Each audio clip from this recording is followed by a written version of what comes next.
Hello and welcome to Drama Recaps. Today we delve into the 2022 American biographical crime drama, Good Nurse. Spoilers ahead. Based on a true story. In 1996, within the confines of Pennsylvania's St. Aloysius Hospital, a patient suffered a debilitating seizure. The immediate response yields little effect and the nurse, Charles Cullen, who raised the alarm, can only silently witness the patient's suffering. Fast forward 7 years to Parkfield Memorial Hospital in New Jersey, we find nurse Amy Luffren providing care for Anna Martinez, an elderly patient experiencing an allergic reaction to amoxicillin. Anna reveals her relatively short marriage of 3 years, eliciting Amy's sympathy for Anna's husband, unable to be present for her due to the demanding night shifts. In a compassionate move, Amy convinces him to secretly stay the night in the hospital. However, Amy's decision isn't well received by her supervisor, who reminds her that the hospital isn't a free accommodation facility. Amidst this, she is informed of an incoming admission, a capable new recruit who is expected to be a significant asset. Amy is seen conversing with her coma patient, Holly, narrating her day-to-day experiences. Unbeknownst to the hospital, Amy battles a hidden ailment of her own, cardiomyopathy, which often leaves her weak and exhausted. After another demanding night shift, Amy returns home to compensate her nanny for her daughter's school commute. A subsequent visit to her doctor reveals a grim prognosis. Her relentless work schedule could potentially lead to a fatal coronary incident within a matter of months. Despite being advised to stop working, Amy, driven by her need for health insurance, insists on continuing until she is eligible for a hospital release fee.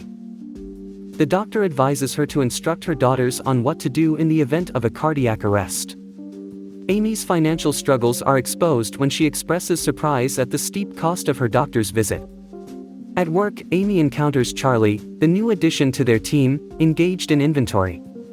An early bond forms as they discover shared connections and discuss their night's patients, including Anna. Charlie promises to fill in for Amy, reassuring the patients to call for him if needed.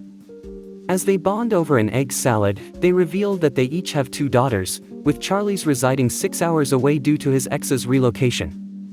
When Amy's alarm goes off, Charlie steps in to handle it, leaving Amy touched by his willingness to help. A heated argument between her elder daughter Alex and their babysitter awaits Amy at home, which leads to Alex lamenting Amy's constant absence. While caring for Holly, Amy experiences a cardiac episode. She attempts to move away to prevent a serious incident but runs into Charlie. He comforts her and guides her through breathing exercises. In her vulnerable state, Amy discloses her health issues and lack of insurance, requesting Charlie to keep her secret. Charlie inquires about the duration until her insurance comes into effect. Amy reveals to Charlie that she's 4 months away from qualifying for insurance. Charlie decides to support Amy during this challenging period to ease her workload.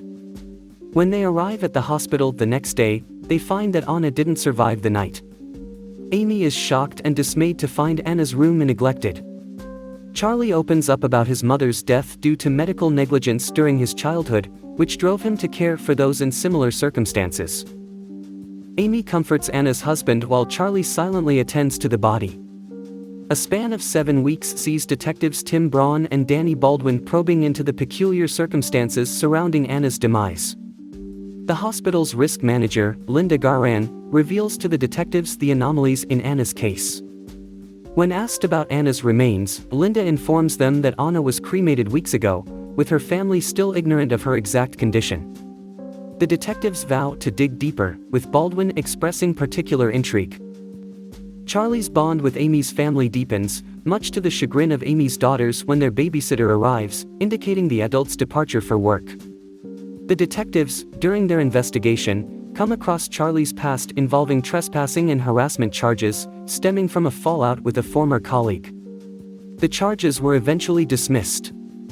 Baldwin suspects foul play as the hospital seems to be blowing Anna's case out of proportion, possibly concealing facts and evidence. Initially, their suspicion leans towards financial fraud, but a more sinister undercurrent seems plausible. A staff meeting is called where the hospital attorney, Mr. Beatty, informs them about the police investigation. He reiterates the importance of patient confidentiality and warns of potential job loss if anyone interacts with the police without a hospital administrator present. Braun and Baldwin discuss their restrictions with the prosecutor, who insists that Linda must be present during interviews and that questioning about medications is off-limits. Baldwin questions the logic behind investigating a case the hospital guards so intensely, but the prosecutor insists on proceeding. During her interview with Linda and the detectives, Amy admits that Anna was under her care and her sudden demise was a shock. Once Linda is called away, the detectives seize the chance to query Amy about anomalies in Anna's condition. Amy reveals the abnormal blood sugar levels and explains the possible double medication error, an injection of insulin unsuitable for Anna's body, which likely precipitated her demise. As Linda re-enters, Amy is asked about her colleagues, specifically Charlie. However, Amy points out that Anna's incident happened during the day shift, while they work at night. She defends Charlie, commending his nursing abilities, before leaving. Later, a challenging patient situation leaves Amy on the verge of fainting due to her heart condition. Charlie finds her and, using his nurse credentials, accesses hospital medication to give her a pill. She warns him about the potential repercussions of using hospital medication unauthorized, but he reassures her, stating he's mastered the system enough to avoid detection. Post a consultation with her cardiologist, Charlie urges Amy to inform her daughters about her health situation. Initially hesitant, Amy finally decides to speak with Alex about her condition. Meanwhile, the detectives continue their investigation into Charlie, but face a wall of confidentiality and protection around him. Upon receiving a package from Parkfield Memorial Hospital's internal investigation, Baldwin requests medication reports from Linda, who informs him that the reports are only retained for up to 4 weeks. Baldwin suspects Linda of evidence tampering, leading to an intense confrontation. Amy then attends to a new patient, Kelly, whose memory seems to be fading. When Charlie informs her of a purple code, meaning their pizza has arrived, they share personal stories. Baldwin discovers insulin and digoxin on Anna's medication records. However, due to his aggressive approach with Linda, he and his partner are removed from the case, citing lack of a body as insufficient evidence. Amy becomes alarmed when Kelly can't recall her own baby's name and starts showing signs of fainting. Amy discovers insulin in Kelly's system just as she starts convulsing. Despite their best efforts, Kelly doesn't survive, and her distraught husband hands their baby Vanessa to Amy so he can spend a final moment with his wife. The next day, the detectives visit Amy's home. Thinking they're there about Kelly's case, Amy immediately denies involvement, inadvertently revealing another victim. The detectives inquire about Charlie's involvement, informing Amy about his numerous hospital transfers and their suspicions about him. They leave her their card, urging her to reach out if anything transpires. Amy's suspicions about Charlie grow, leading her to meet their mutual friend, Lori Lucas. Lori reveals rumors of Charlie overdosing a patient with extra insulin. She also points out the significant drop in emergency calls once Charlie left. Disturbed, Amy investigates the hospital's storerooms, finding altered 4 bags. After Amy discovers the altered 4 bags, she faints and is taken to the emergency department where Charlie tends to her. He insists on driving her home, despite her attempts to go home by herself. He reminds her of her impending insurance and drops her off. The next day, Amy meets with the detectives, sharing her findings off the record. She informs them that digoxin could indeed be added to 4 bags undetected, capable of killing a person within a day. Amy is shocked by the lack of information on the drug log and offers to retrieve Charlie's records to gather evidence about Anna's case. However, she's told that without a body to investigate, it's impossible. Anna was cremated. This prompts Amy to ask Kelly's husband for permission to exhume Kelly's body. While the exhumation takes place, Amy is at the hospital, replacing another 4 bag that Charlie had prepared for a patient. She also looks up Charlie's records, which confirm he indeed withdrew insulin and digoxin. Together with the detectives, Amy compiles all the information to present to the chief, though one critical issue remains. Charlie has a method to manipulate the system to show a medication cancellation, effectively leaving no trace of the drugs he withdrew. Charlie is then interviewed by Linda and Mr. Beatty, where discrepancies are found between his account and his employment records. Unable to reconcile these inconsistencies, they decide to terminate his employment. This news reaches the detectives, who see this pattern repeating itself and blame the prosecutor for not acting sooner. Upon returning home, Amy finds Charlie there with her daughters. After sending her girls to their room, she speaks with Charlie, who expresses his remorse over his recent misfortunes. He offers to continue helping her and her daughters, but Amy requests some time alone with them, due to the tense family situation. Charlie takes the news well, complimenting Amy on her parenting, and leaves, leaving Amy alone to cry.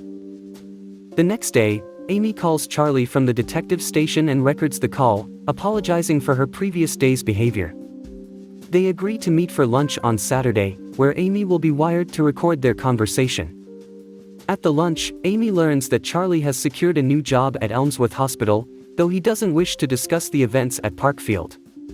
When Amy asks him about the rumors and tries to lean on him for support, Charlie pulls away abruptly.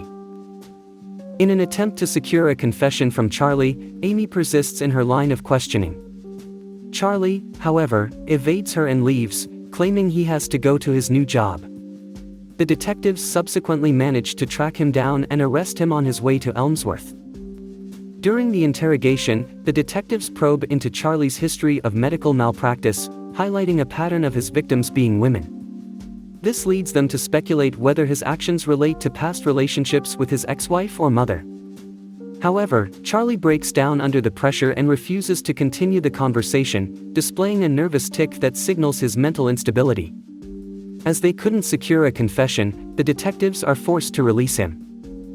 Despite his agitation, Amy pays a visit to Charlie in the interrogation room. She offers him her sweater as a comforting gesture, reminding him of their past bond and the support he had given her. When asked about his future plans, Charlie mentions that he had always wanted to do what he was doing. Amy encourages him to confess the truth, but he insists that he already has. At Amy's request, he begins listing the names of the patients he had affected during his tenure. When asked why he committed those actions, Charlie simply states that no one ever stopped him.